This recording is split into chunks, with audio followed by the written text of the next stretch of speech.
So this is like the main city square, I assume, and that's the Grand Palace of Cambodia.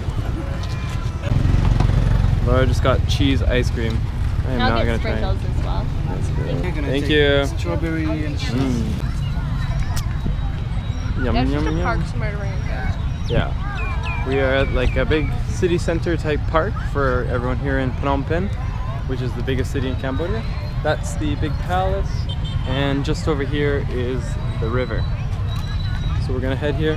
Everyone's like selling balloons and toys, so it's obviously like a thing to do to bring your family here. We're gonna attempt to cross here somewhere. I think this is our opening. Watch out for your life and your valuables.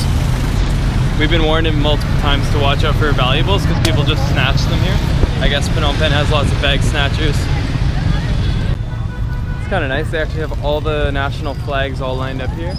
And there's my favorite one. Oh, Canada. Look at them all.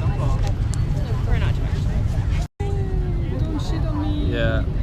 For $3 US, we get 3 mini pizzas and a beer. And we get to play Jenga, chess, and there's Wi-Fi. Life is good. I'm sure they definitely have another key to let people in.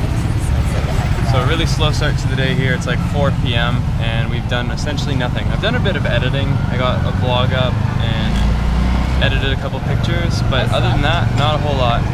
We're going to the post office right now. I need to send home my broken GoPro, so GoPro can basically send me a new one.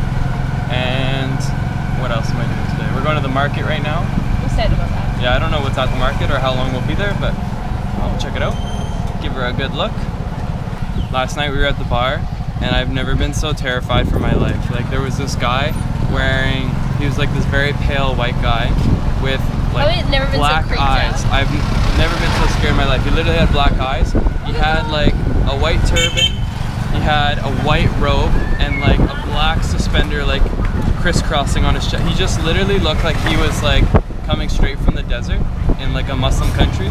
But it wasn't just that. He was smoking a pipe, like a weird traditional pipe from the bar on his own, and he was like inhaling. He would stand up, do like weird arm gestures, and then stare at me and then sit down again, and he kept doing it. And I kid you not, I never thought like more certainly that someone was out to kill me, but it was like I thought he was gonna follow me home and like murder everyone. I was just thinking, the scariest part too was at the end when we actually finally finished eating. I literally just swallowed my meal so I could get out of there.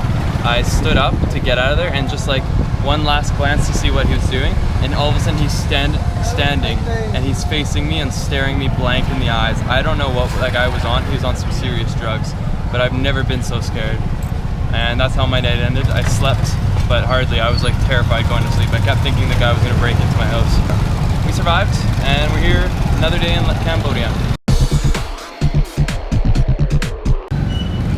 So this is Phnom Penh. It's definitely one of the dirtier cities I've been in. Cambodia itself actually is probably the dirtiest country I've been in. It's definitely one of the more poor places we visited, so I'm sure that's a lot of the reason behind that. But it's been nice so far. We've seen a lot of cool things, experienced a bit of a different kind of trip, and met some cool people along the way, which has been awesome. Tomorrow morning we actually head to Vietnam. So tonight around 6:30 I have to go pick up my visa, and then early, it'll be about a 7-hour trip to get to Ho Chi Minh, which is the big city in the south of Vietnam. So we tried to get food again, and again we were given the foreigner menu. They usually have prices listed off. One is for the locals, so they give them the real menu, and then anyone who looks like they're visiting Cambodia, they'll give them their own modified menu with prices that are sometimes 4 up to like 10 times higher.